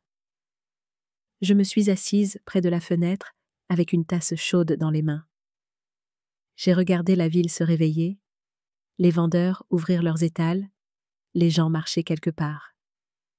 La vie continuait, comme toujours, indifférente au drame personnel. Mon téléphone a commencé à sonner. C'était un numéro familier. Marc. J'ai répondu. Bonjour, mon fils. Sa voix semblait fatiguée. Maman, j'ai besoin de te parler. Est-ce qu'il s'est passé quelque chose? Beaucoup de choses, a-t-il répondu. Hier soir, Simone et moi avons parlé pendant des heures. Ses parents étaient là aussi. C'était intense. J'ai pris une gorgée de café. Raconte-moi. Marc a soupiré profondément. Après ton départ, je suis retournée au restaurant. Véronique et François étaient toujours là, attendant que leur carte fonctionne. C'était humiliant pour eux. Simone était dévastée, en pleurs. Et j'étais furieux. Plus furieux que je ne l'ai été depuis des années. J'ai attendu en silence. Il a continué. Je leur ai tout dit, tout ce que j'ai ressenti pendant ce dîner. Je leur ai dit que j'avais honte d'eux, qu'ils avaient traité ma mère comme une ordure, que leur comportement était inacceptable, que je ne le tolérerais plus jamais. Et qu'ont-ils dit? Ai-je demandé. Au début, Véronique a essayé de se défendre. Elle a dit qu'il voulait juste protéger Simone, qu'il voulait s'assurer que j'avais une famille stable, qu'il n'avait pas de mauvaises intentions. François a dit que j'exagérais, que ça avait été un dîner normal, que ta réaction était disproportionnée. J'ai serré la tasse dans mes mains. Typique. Mais ensuite, Simone a parlé, a continué Marc. Elle a dit à ses parents qu'ils avaient tort, qu'ils avaient été cruels, qu'elle avait vu chaque commentaire, chaque regard, chaque insulte déguisée, et qu'elle avait honte d'être leur fille à ce moment-là.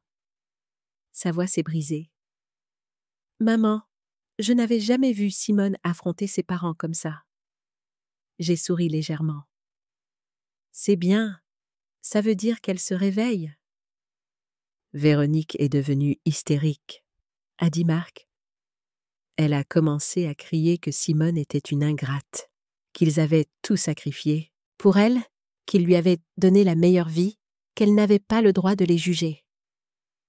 François l'a soutenue. Il a dit que nous étions manipulés par toi, que tu avais tout planifié pour les faire passer pour des méchants. J'ai eu un rire sec. Bien sûr, c'est ma faute. C'est ce qui les a le plus mis en colère, a dit Marc. Je leur ai dit qu'ils avaient raison, que tu avais tout planifié, mais qu'ils étaient tombés dans le piège parce que c'est vraiment comme ça qu'ils sont. Parce qu'ils traitent vraiment mal les gens qu'ils considèrent comme inférieurs. Que tu leur avais juste donné l'occasion de se montrer et qu'ils l'avaient fait parfaitement. Bien dit, ai-je murmuré.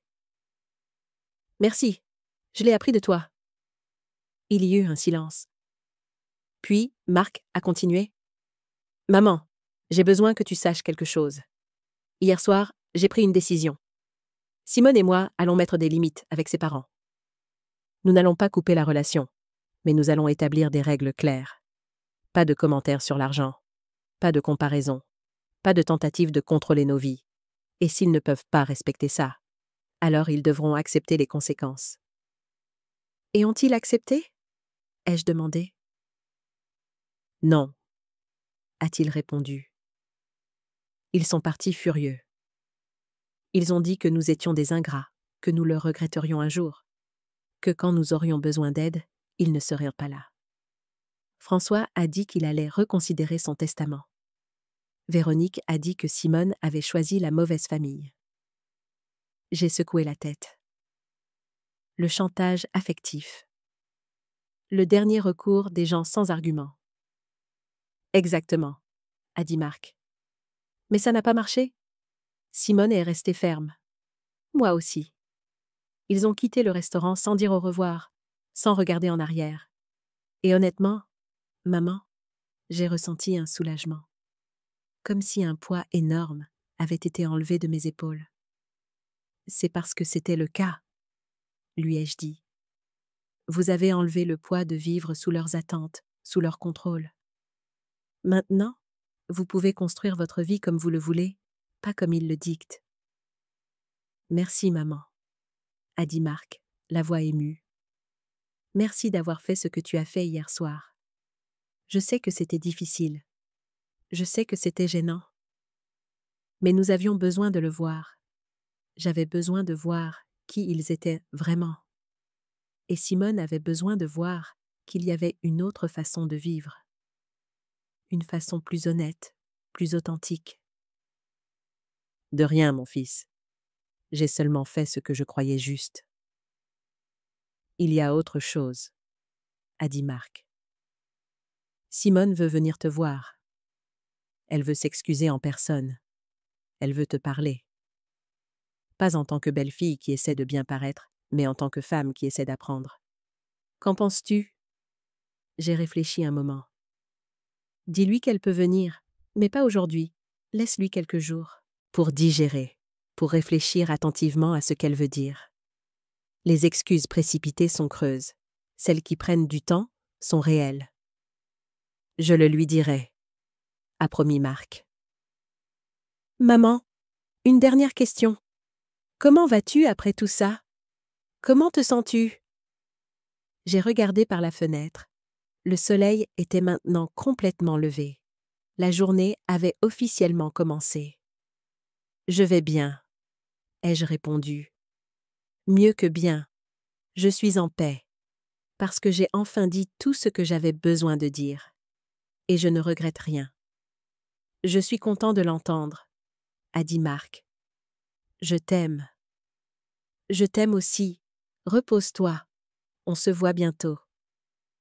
J'ai raccroché le téléphone, j'ai fini mon café et je me suis levée. J'ai décidé de faire quelque chose que je n'avais pas fait depuis longtemps. Aller me promener sans but, sans me presser. Juste marcher et penser. Je me suis habillée avec des vêtements confortables, un vieux jean, un haut simple, des baskets usées. J'ai pris mes clés et je suis sortie. Les rues étaient pleines de vie, des familles se promenant, des enfants courant, des couples se tenant la main, des vendeurs proposant de la nourriture. L'odeur du pain frais flottait dans l'air. J'ai traversé le parc voisin et je me suis assise sur un banc, regardant les gens passer. Et j'ai réalisé quelque chose. La plupart de ces gens n'avaient probablement pas beaucoup d'argent. Ils vivaient avec juste assez, travaillaient dur, luttaient tous les jours. Mais ils souriaient, se prenaient dans les bras, profitaient du moment. Et puis, j'ai pensé à Véronique et François. Avec tout leur argent, leurs propriétés, leurs voyages, leurs bijoux. Étaient-ils vraiment heureux? Ou étaient-ils simplement occupés à essayer de prouver quelque chose, à essayer de combler un vide avec des choses matérielles, à essayer d'acheter de la valeur, du respect, de l'amour? Des choses qui ne pourraient jamais être achetées. Une femme âgée s'est assise à côté de moi. « Bonjour » a-t-elle dit avec un sourire. « Bonjour » ai-je répondu. « Belle journée, n'est-ce pas » a-t-elle commenté. « Très belle » ai-je hoché la tête. Elle a sorti du pain de son sac et a commencé à nourrir les pigeons. « Je viens ici tous les dimanches » a-t-elle dit. « C'est mon moment de paix avant que la semaine ne redevienne folle. »« Je comprends ça » ai-je dit. « J'avais besoin d'un moment de paix. Moi aussi. »« Semaine difficile » a-t-elle demandé. « Quelque chose comme ça » ai-je répondu. « Plutôt une nuit difficile. » Elle a hoché la tête sagement. « Parfois, une seule nuit peut tout changer. »« Vous avez raison » ai-je murmuré. « Puis-je vous donner un conseil non sollicité ?»« Allez-y » ai-je souri. Elle a montré les pigeons. « Regardez ces oiseaux. Certains sont gros, d'autres sont petits. Certains ont de belles plumes, d'autres ont des plumes ébouriffées. Mais ils mangent tous du même pain. Ils partagent tous le même espace. Aucun d'eux ne pense qu'il est meilleur que les autres. »« C'est une belle métaphore, » ai-je dit. « Ce n'est pas une métaphore, » a-t-elle répondu. « C'est la vérité. Les humains sont les seuls animaux qui inventent de fausses hiérarchies, qui mesurent la valeur avec des choses extérieures. Les pigeons ne font pas ça. Ils vivent, simplement. Ils sont, simplement. Nous devrions apprendre d'eux. » J'ai souri largement. « Vous avez tout à fait raison. Je devrais donner des cours à certaines personnes que je connais. » Elle a ri. « Oh, ma petite, à mon âge, je ne donne plus de cours. J'observe simplement et je partage ce que je vois. Mais la plupart des gens n'écoutent pas. Ils sont trop occupés à courir, à acheter, à rivaliser. Oubliant qu'à la fin, nous finissons tous au même endroit. Avec ou sans argent, avec ou sans bijoux, avec ou sans propriété, nous finissons tous par redevenir poussière. « Comme c'est philosophique » ai-je commenté. « Comme c'est réaliste » a-t-elle corrigé. « J'ai vécu 82 ans. J'ai tout vu, et je peux vous dire quelque chose. Les personnes les plus misérables que j'ai rencontrées étaient celles qui avaient le plus. Parce que ce n'était jamais assez. Elles voulaient toujours plus. Elles rivalisaient toujours. Elles se comparaient toujours. Et elles sont mortes sans avoir vraiment vécu, sans avoir vraiment aimé, sans avoir vraiment été. » Ces mots ont résonné profondément en moi, comme si elle avait touché quelque chose que je savais déjà, mais que je n'avais pas articulé. « Merci, » lui ai-je dit, « de partager cela. » Elle m'a tapoté la main. « De rien, ma petite. Et souvenez-vous, peu importe combien vous avez ou n'avez pas.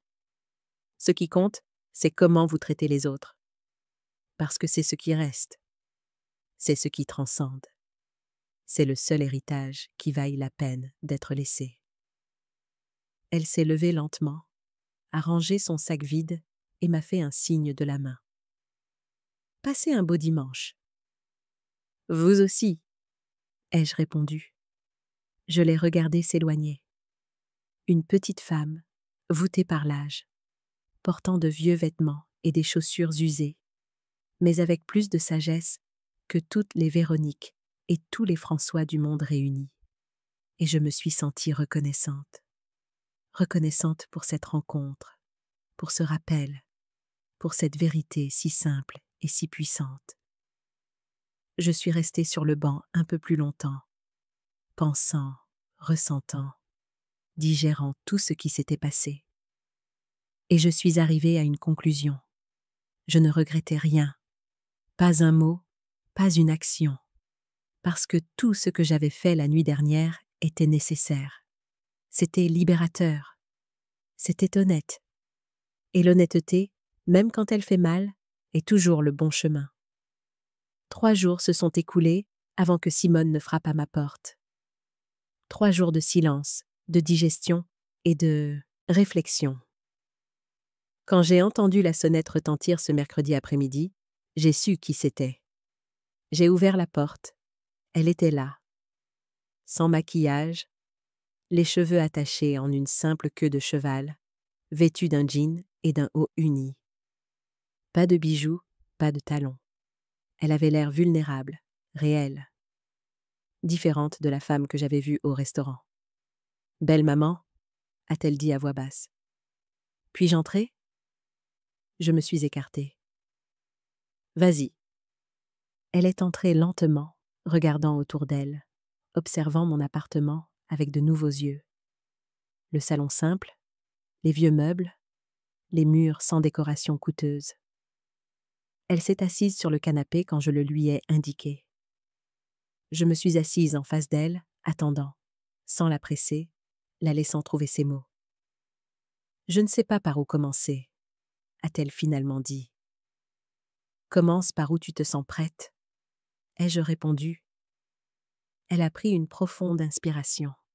« Je suis venue m'excuser.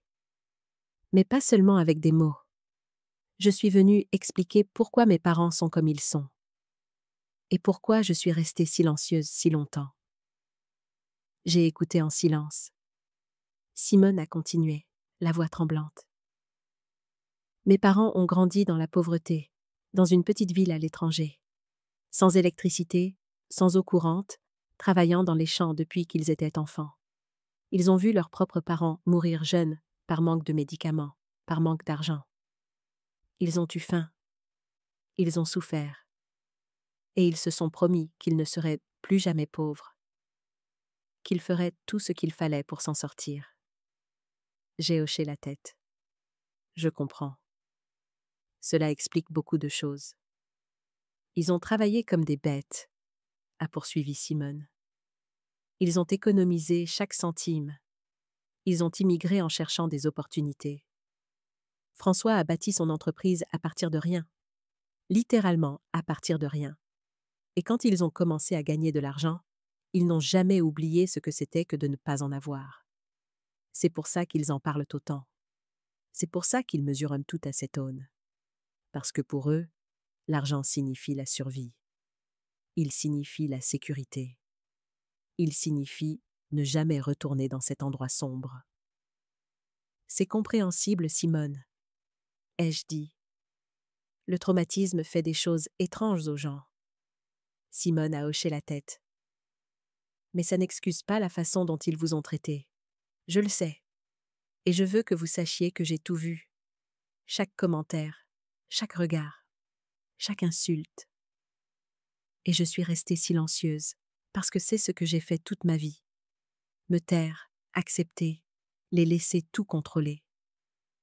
Parce qu'ils m'ont appris que les contredire était une trahison. C'était de l'ingratitude. Et maintenant ? Ai-je demandé. Maintenant, je comprends que j'avais tort, a-t-elle répondu.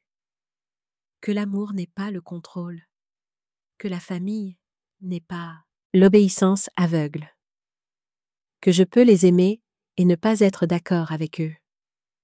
Marc m'a aidé à le voir. Vous m'avez aidé à le voir. Cette nuit-là au restaurant, quand vous vous êtes révélés, quand vous leur avez tout dit, c'était comme si un bandeau m'était tombé des yeux. Simone a essuyé ses larmes. J'ai toujours su que quelque chose n'allait pas. J'ai toujours senti que leur façon de mesurer les gens était incorrecte. Mais je me suis convaincue que c'était moi, que j'étais trop sensible, que je ne comprenais pas le monde. Mais vous m'avez montré que non, il y a une autre façon de vivre. Une façon où l'argent ne définit pas votre valeur, où l'humilité est une force, où l'authenticité est une richesse. J'ai pris une gorgée d'eau. Simone, je ne suis pas venue cette nuit-là pour te changer. Je suis venue pour me protéger, pour savoir à qui j'avais affaire. Je sais, a-t-elle répondu, et je vous en remercie, parce que votre honnêteté brutale m'a sauvée. Elle m'a sauvée de devenir ma mère, de perpétuer ce cycle. d'apprendre à mes futurs enfants que les gens sont évalués par ce qu'ils ont. Je ne veux pas de ça. Je ne veux pas être ça. Et tes parents? Ai-je demandé. Comment vont-ils après tout ça? Simone a soupiré. Furieux, blessé, humilié. Véronique ne m'a pas parlé depuis 3 jours. François m'a envoyé un message disant que je l'avais déçu, que j'avais choisi des étrangers plutôt que mon propre sang, que je le regretterais un jour. Elle a fait une pause. Et vous savez ce qui est étrange? Je ne me sens pas mal. Je me sens libre. C'est bien, ai-je dit. Ça veut dire que tu as pris la bonne décision. Simone a hoché la tête. Marc et moi avons mis des limites. Nous leur avons dit qu'ils pouvaient faire partie de nos vies, mais seulement s'ils nous respectent. S'ils respectent nos décisions. S'ils arrêtent d'essayer de nous contrôler avec de l'argent ou du chantage affectif. Et s'ils ne peuvent pas faire ça, alors ils devront accepter une relation distante. Comment ont-ils pris ça? Ai-je demandé. Mal, a répondu Simone. Véronique a dit que nous étions des ingrats, qu'ils avaient tout sacrifié pour moi. François a menacé de me déshériter, de couper toute aide financière, comme si c'était la seule chose qui nous importait, comme si notre amour pour eux dépendait de leur argent. Et c'est là que j'ai réalisé qu'ils le croient vraiment. Ils pensent vraiment que leur valeur est dans leur portefeuille. C'est triste, ai-je commenté. Très triste, a convenu Simone. Parce qu'ils ont tellement de choses et ne profitent de rien. Ils ne font qu'accumuler, rivaliser, se vanter. Mais ils ne s'arrêtent jamais pour se demander s'ils sont heureux, s'ils ont la paix, s'ils ont de vraies connexions avec les gens. Ils comptent juste leur propriété et se sentent victorieux. Alors, qu'à l'intérieur, ils sont vides. Elle est restée silencieuse un moment, puis elle m'a regardée directement. Belle maman, je veux vous demander quelque chose. Dis-moi. Je veux apprendre de vous. Je veux que vous m'appreniez à vivre avec dignité, à être riche sans avoir besoin de le prouver, à avoir la paix au milieu du chaos, à être forte sans être cruelle.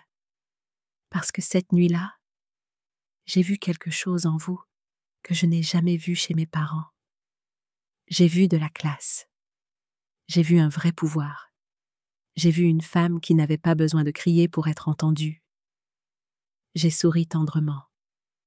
Simone, je ne peux pas t'apprendre ça. Ça s'apprend en vivant, en faisant des erreurs, en tombant, en se relevant. La seule chose que je peux faire, c'est partager mon expérience et te dire que le chemin n'est pas facile. Tu feras face à la critique, au jugement, à des gens qui ne comprendront pas pourquoi tu vis différemment. Mais si tu restes fidèle à toi-même, si tu vis selon tes valeurs, tu trouveras la paix. Et cette paix vaut plus que n'importe quelle somme d'argent. Je veux essayer, a dit Simone. Je veux être meilleure. Pas seulement pour Marc, mais pour moi. Parce que je mérite de vivre sans cette pression constante, sans ce besoin d'impressionner, sans cette peur de ne pas être assez. Alors fais-le, lui ai-je dit. Mais ne le fais pas d'un coup. Fais-le petit à petit. Commence par questionner tes habitudes, tes achats, tes motivations. Demande-toi avant chaque décision. Est-ce pour moi ou pour les autres? Est-ce que cela m'apporte la paix ou juste l'apparence? Simone a hoché la tête, prenant des notes mentales. Et mes parents? Pensez-vous qu'ils changeront un jour? Je l'ai regardé avec honnêteté. Je ne sais pas. Le changement exige de reconnaître un problème. Et ils ne croient pas en avoir un. Ils croient que le monde a tort, que les gens sont ingrats, qu'ils sont des victimes. Tant qu'ils ne verront pas cela, le changement n'est pas possible. Mais toi, tu peux changer. Tu peux briser le cycle. Je le ferai, a-t-elle promis, avec l'aide de Marc. Et j'espère, avec vos conseils aussi. Tu n'as pas besoin de mes conseils, ai-je répondu. Tu as juste besoin de ta boussole intérieure, cette voix qui te dit ce qui est bien et ce qui est mal, cette voix que tu as fait taire pendant des années pour plaire à tes parents. Écoute-la. Fais-lui confiance. Suis-la. Simone a essuyé ses dernières larmes. Merci, belle maman, pour tout, pour votre patience, pour votre honnêteté, pour ne pas avoir renoncé à nous. Il n'y a rien à me remercier, ai-je dit. Promets-moi juste une chose. Quand tu auras des enfants, apprends-leur la valeur des gens, pas leur prix. Apprends-leur l'empathie, l'humilité et la gentillesse. Des choses qui ne coûtent pas d'argent, mais qui valent tout. Je le promets, a dit Simone fermement. Je le promets de tout mon cœur. Nous nous sommes étreintes. Une étreinte réelle, chaleureuse, honnête. Pas de comédie, pas de masque. Juste deux femmes se connectant en tant qu'êtres humains. Simone est partie 1 heure plus tard. Plus légère, plus libre, avec de l'espoir dans les yeux. J'ai fermé la porte derrière elle. Je me suis rassise sur mon canapé. J'ai regardé mon simple appartement et j'ai souri. Parce que c'était assez. C'était tout. Un espace honnête, une vie authentique, des relations réelles. Je n'avais pas besoin de plus. Je n'ai jamais eu besoin de plus. Mon téléphone a sonné. C'était un message de Marc. « Maman, Simone m'a parlé de sa visite. Merci de l'avoir accueillie, de l'avoir écoutée, de lui avoir donné une chance. Je t'aime plus que les mots ne peuvent l'exprimer. » J'ai répondu simplement « Je t'aime aussi, mon fils. Toujours. » J'ai mis le téléphone de côté. Je me suis assise près de la fenêtre. J'ai regardé le coucher de soleil peindre le ciel en orange et rose. Et à ce moment-là, j'ai compris quelque chose de fondamental. La vraie richesse ne consiste pas en ce que l'on possède. Elle consiste à apprécier ce que l'on a, à ressentir la paix, à être entouré de personnes authentiques, à pouvoir se regarder dans le miroir et être fier de qui l'on est. Véronique et François avaient des millions, mais j'avais ça. Cette tranquillité, cette authenticité, cet amour pur pour mon fils. Et cela me rendait infiniment plus riche qu'eux. Je n'ai plus jamais fait semblant d'être pauvre. Je n'en avais pas besoin. J'avais appris ce que j'avais besoin d'apprendre. J'avais vu ce que j'avais besoin de voir. Et j'avais libéré ce que j'avais besoin de libérer. Véronique et François ont continué à être ce qu'ils étaient. Riches en argent, pauvres en esprit. Mais ce n'était plus mon problème. J'avais dit ma vérité. J'avais posé mes limites. J'avais protégé ma paix. Et pour la première fois depuis longtemps, je n'avais pas à prétendre qui j'étais. J'étais simplement Hélène. Mère, dirigeante, femme, survivante, battante. Riche dans tous les sens qui comptaient vraiment. Et c'était plus qu'assez. C'était tout.